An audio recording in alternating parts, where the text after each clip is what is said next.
नमस्कार दोस्तों, आप सभी का स्वागत है आपके अपने YouTube चैनल में। तो दोस्तों, मैं हूं आपका पीटीआई साथी दिनेश स्वामी और आज हम बात करने वाले हैं कि पीटीआई की जो कट ऑफ है वो किस तरीके से जाती है। अब 2022 में अभी पीटीआई का फाइनल रिजल्ट है और पीटीआई की कट ऑफ आई है, तो सभी हैरान है कि पीटीआई की कट ऑफ कितनी ज़्यादा गई है। तो दोस्तों, हम देखने का प्रयास करेंगे पिछली भर्तियों की कट ऑफ को लेकर कि पीटीआई की कट ऑफ है वो पिछले सालों में कितनी गई है। 2011 और 2013-14 की भर्ती, 18 की भर्ती में पीटीआई की कट ऑफ कितनी गई थी, और हम इन पीटीआई की कट ऑफ को देखते हुए एक अनुमान लगाने का प्रयास करेंगे कि पीटीआई की आगे जो संभावित भविष्य में जब भी एग्जाम होंगे तो उसमें कंपटीशन का लेवल कितना होगा, और अपन जो भी इस लाइन में जाना चाहता है, पीटीआई की तैयारी करना चाहता है, तो उसको किस तरह का कंपटीशन का सामना करना पड़ सकता है, यानी उसमें कितना कंपटीशन होगा, कंपटीशन और लाइनों से कम होगा या ज़्यादा होगा, तो इसको देखने का प्रयास करेंगे। तो चलते हैं स्क्रीन पे और एक शुरुआत करते हैं, पीटीआई की कट ऑफ को देखते हैं। तो दोस्तों शुरुआत करते हैं। शारीरिक शिक्षक भर्ती पीटीआई भर्ती में आपके दो पेपर होते हैं। उसका फर्स्ट पेपर है वो है आपका 200 नंबरों का और सेकंड पेपर होने वाला है 260 का। तो कुल मिलाकर आपके हो गया 460 नंबर के पेपर हो गए और 40 नंबर आपके जुड़ने वाले हैं स्पोर्ट्स सर्टिफिकेट के। तो 500 नंबर में आपकी जो मेरिट बनती है 500 में से, तो इसके आधार पे आपकी जो कट ऑफ जाती है। तो 460 हो गए पेपर के और 40 नंबर हो गए सर्टिफिकेट के। सर्टिफिकेट में आपके जितने नंबर का सर्टिफिकेट है वो जुड़ जाते हैं, 4 का है, 12 का है, 28 का है, और जितना जिसके पास है उतने आपके सर्टिफिकेट के नंबर जुड़ जाते हैं। तो अब हम देखेंगे कि 2022 की अब ये कट ऑफ है 2022 की इस भर्ती की। तो 2022 की भर्ती की कट ऑफ है वो इस तरीके से गई है, आप देख सकते हो। पोस्ट थी अब की बार 5546 पोस्ट थी, उसमें 1.5 गुना की जो मेरिट आई थी उसमें मेरिट गई बिल्कुल डाउन थी, ओनली 40% था। तो आप देख सकते हो 184 मेरिट गई थी और ओबीसी जनरल में, और एससी की मेरिट गई थी 165 और फीमेल की भी 165 गई थी। और फिर आती है फाइनल में जो मेरिट गई है वो इस तरीके से आप देख लीजिए, ये फाइनल मेरिट है। फाइनल मेरिट जनरल की गई थी 2269 और फीमेल की गई थी 244। तो इतनी मेरिट बढ़ने का क्या कारण रहा, क्योंकि आप देख सकते हो भी माना जाता है भी कंपटीशन बहुत हाई हो गया है, क्योंकि इतनी मेरिट कैसे बढ़ी। फिर आती है 240 से बढ़ गई ओबीसी की 184 से, और महिलाओं की बढ़ गई 184। महिलाओं की उतनी रही है ओबीसी में, महिलाओं की नहीं बढ़ी है, और एससी की 165 उतनी रही है। तो मेन मेरिट जो बढ़ी है वो बढ़ी है अपने जनरल और ओबीसी की मेरिट। अब देख सकते हो कि किस तरीके से मेरिट बढ़ी है। तो हम पीछे की जो भर्ती हैं उनकी मेरिट देखते हैं और कोशिश करते हैं कि पहली वाली जो भर्तियां हुई थी उनमें मेरिट कितनी जाती थी। तो दोस्तों आगे चलते हैं। ये है 2011 की भर्ती, उसमें आप देख सकते हो 1303 पोस्ट आई थी थर्ड ग्रेड की, और उसमें जनरल की मेरिट गई थी, फाइनल मेरिट आई है 270 और फीमेल की गई थी 235। तो उस टाइम भी मेरिट हाई गई थी। तो इसका कारण ये था कि जो पेपर है वो एकदम इजी लेवल का पेपर था वो, और ओबीसी की 249 गई थी और महिला की ओबीसी 214 गई थी, और एससी में देख सकते हो 215 और फिर फीमेल की गई थी 156। तो इस तरीके से 11 की भर्ती में जो मेरिट गई थी। तो आप देख सकते हो कि मेरिट जनरल और ओबीसी में मेरिट ठीक है, क्योंकि ओबीसी मेल की है वो मेरिट 249 गई है, वो ये काफ़ी है पीटीआई को देखते हुए, और फीमेल की 214 कमी गई थी, इतनी नहीं गई थी। तो आप देख सकते हो कि 2011 की भर्ती में मेरिट खूब गई थी, क्योंकि पेपर इजी था। पेपर बिल्कुल आसान क्वेश्चन उसमें पूछ रखे थे, मतलब अपने आराम से भी कम तैयारी करके भी अच्छा स्कोर बना सकते थे। फिर आगे चलते हैं, 2013-14 की भर्ती का एनालिसिस करते हैं अपने। तो इसमें अपने आई थी 2858 पोस्ट आई थी। तो 2 गुना की लिस्ट देखते हैं। इसमें जनरल की मेरिट जाती है 245 और फीमेल की जाती है 215। मेल और फीमेल की अलग अलग है। तो 245 गई थी जनरल में, ये 2 गुना की लिस्ट में 245, और फीमेल की गई 215, और ये बाद में बढ़ जाती है फाइनल में 251 हो जाती है, और फीमेल की हो जाती है 229। और इस तरीके से ओबीसी की 207 थी पहले और फीमेल की 180 थी, और ओबीसी मेल की बाद में 242 हो गई और ओबीसी फीमेल की होगी 218। फिर आगे एससी की देखते हैं, 156 गई थी एससी पुरुष की 156 और फीमेल की ओनली 11 नंबर गई थी। तो आप देख सकते हो कि उस टाइम 40% का रूल नहीं था और किस तरीके से जो लोग लग जाते थे। आप सोच ही सकते हो 11 नंबर से जो इतने नंबर में जो जिसने 2 गुना की लिस्ट में आ गया। और बाद में देख सकते हो आप लगभग 27 नंबर लेके जो फीमेल है वो एससी से लग गई है। तो आप सोच ही सकते हो कि उसने क्या गेम्स किया होगा या फिर क्या उसने वहाँ पे अपना रोल किया होगा, क्योंकि उसके मार्क्स है ही नहीं, उसने नंबर लिए नहीं, उसको कुछ मतलब नॉलेज बहुत ही कम होगा। तो आप देख ही सकते हो, क्योंकि आपका नॉलेज भी ज़रूरी होता है। तो आप देख सकते हो कि कितनी मेरिट इसकी कम गई थी।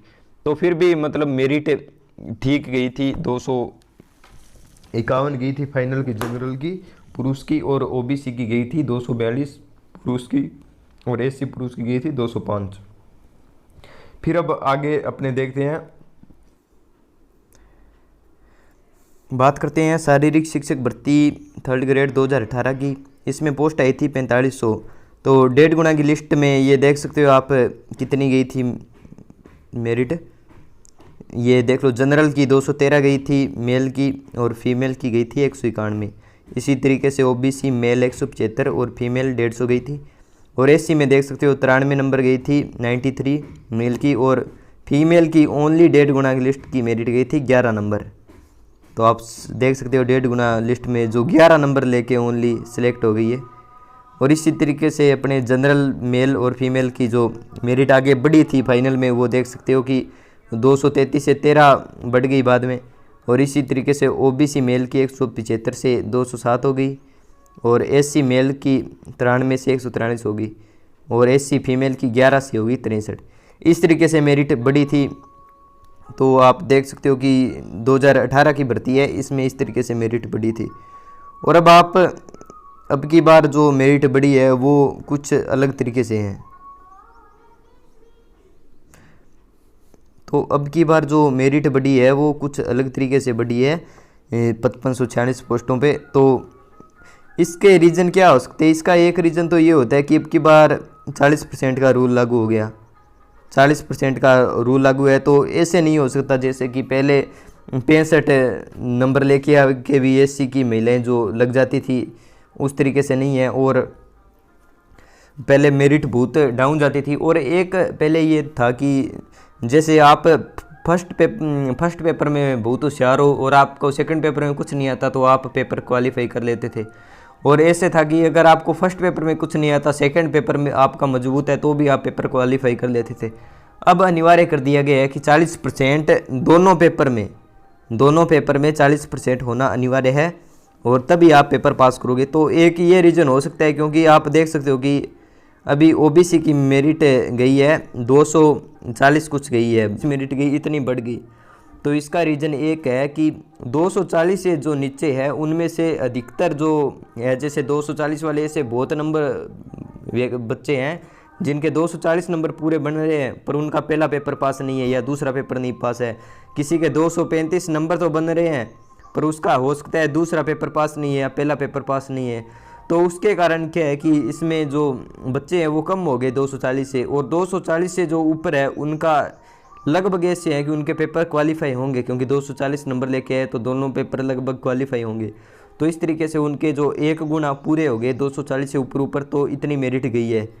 और आने वाले सालों में अगर हम देखें कि पीटीआई की मेरिट किस तरीके से जाएगी, अगर हम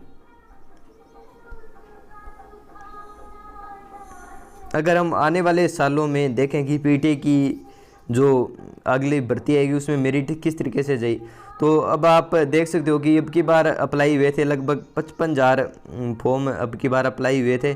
और अब जो भी बच्चे डीपीएड और बीपीएड जो कोर्स करके आ रहे हैं उनकी तादाद बहुत बढ़ गई है। तो श्योर है कि जो कंपटीशन वो हाई होने वाला है, कंपटीशन हाई होगा और बढ़ेगा। तो आपको ऐसे नहीं है कि कोई ऐसा अब पहले जैसा नहीं रहा है कि कोई बिना पढ़े, एक बात नोट करना कि बिना पढ़े पीटीआई नहीं लगा जा सकता। बिना पढ़े पीटीआई नहीं लगा जा सकता। जो ऐसे सोचते हैं कि बिना पढ़े पीटीआई लग जाएंगे तो ये गलत सोच है। और आपको 40% स्कोर दोनों पेपर में करना होगा।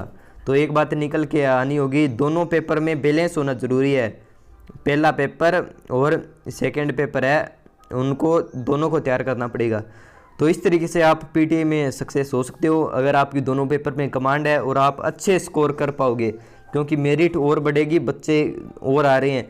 अब जो पीटीआई की जो तैयारी करें, आप सोच सकते हो कि इस जनरेशन के बच्चे जो अभी डीपीएड और बीपीएड कर रहे हैं तो उनका माइंड कितना शार्प होगा और वो आपसे कितने आगे हो सकते हैं। तो आपको इस बात पे ध्यान देना होगा। हम मानते हैं भी अपने जो साथी है वो क्या है कि अपनी जो लाइन है वो साथी है वो स्पोर्ट्स में क्या होते हैं, बहुत अच्छे होते हैं, स्पोर्ट्स में अच्छे हैं, बट वो स्टडी में क्या होते हैं, स्टडी में कम होते हैं। अगर आप स्पोर्ट्स में अच्छे हो, स्टडी में कम हो, तो आपको स्टडी को आपको आगे लेके आना होगा। क्योंकि अगर आप स्पोर्ट्स में अच्छे हो, स्टडी नहीं करोगे तो आप पीटी में सिलेक्ट नहीं हो पाओगे और उन बच्चों को जो स्कूल में है उनको सही से लाभ नहीं मिल पाएगा। अगर पढ़ने वाले पढ़ाकू बच्चे जाएंगे जिनको ग्राउंड का इतना नॉलेज नहीं है, तो आप सोच सकते हो कि जो मेन मकसद है पीटीआई का वो पूरा नहीं हो पाएगा।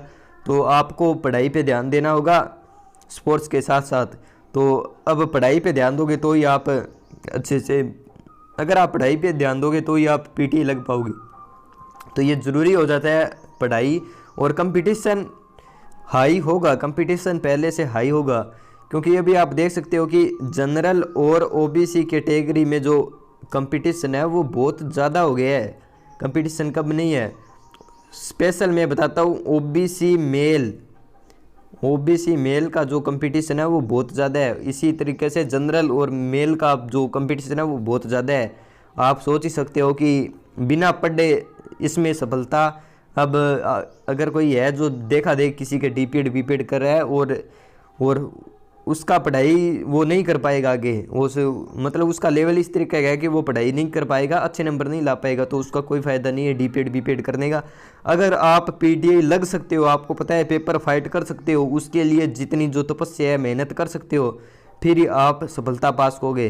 तो बस यही बात मैं कहना चाहता था। अगर आपको सफल होना है, सक्सेस होना है, तो आपको मेहनत करनी पड़ेगी और अभी से तैयारी आपको लगना पड़ेगा। अगर आपकी डीपीएड का फर्स्ट ईयर या जो भी फर्स्ट सेमेस्टर ही चल रहा हो तो भी आपको साथ साथ में तैयारी करनी होगी। तो साथ साथ में आपको तैयारी क्या है वो करनी होगी। तो इसी तरीके से आप तैयारी लगे रहो, और अगर आप अच्छे से मेहनत करोगे, तैयारी करोगे, तो आप ज़रूर सक्सेस मिलेगी।